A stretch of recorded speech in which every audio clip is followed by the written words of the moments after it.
Ako, as me, as Bea, hindi naman ako magpapakasal sa tao na hindi ko kayang bigyan ng full commitment ko. Hindi ko... So, siguro hindi mangyayari sa akin. Sana, hindi naman ako sumuka ni Lord.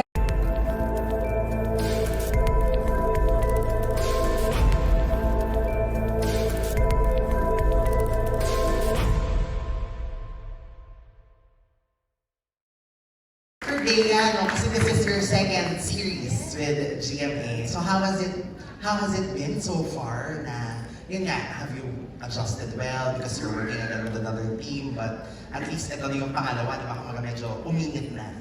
Well, it's been really good. Actually, sa totoo lang nag-enjoy akong kasama itong grupong ito. Nagpapasalamat ako kala Miss Elizabeth, kay Miss Shadow, kay Miss Helen, for, of course, sila Miss Michelle, for,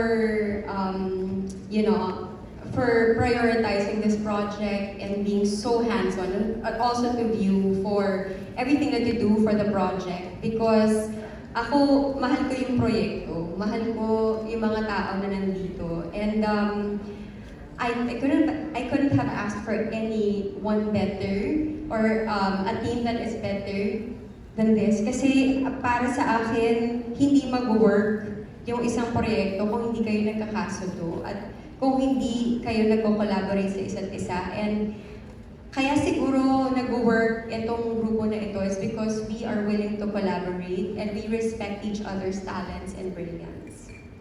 Ayan, based po sa preview, sobrang sakit po nung Love Before Sunrise. Parang marami pong masakit moments. Ganong level of sakit po yung dapat i-expect ng mga viewers? Grabe yung sakit. Hindi ko alam, baka depende sa pinagdadaanan mo. Hindi ko alam. What I know is, this is a very beautiful story. At lalo na kapag naumpisahan mo. Like yung first 2 weeks namin, kasi yun yung parang pinakikilala yung love story ni Atom at Estela. After that, may papasok na ibang characters like si Zalina at si Robot, si Sid at si Andrea. So, before pumasok yung characters nila, nag-simmer na sa inyo yung pagmamahalan ni Atom at Estela. Kaya mas masakit siguro pag nabuwag yung pagmamahalan nila or pag na-shake. So, kung anong level, hindi ko alam, pero depende yan sa kung anong pain ang kaya mo i-tolerate. Char! If you were in the shoes of Stella and Atom na nagkita ulit after many years, after na break up nyo, tapos syempre married na, di ba, attached na sa iba.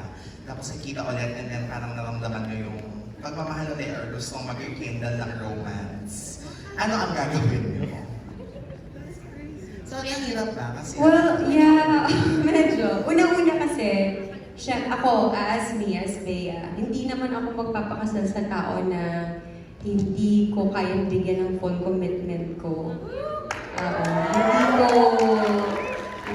So, siguro hindi mangyayari sa akin. Sana, hindi naman ako sumuka ni Lord. Pero, sa tingin ko, hindi ko na rin nahayaan yung sarili kong pagdaanan pa yun. Because I'm fully committed to this work. Yes! Congratulations!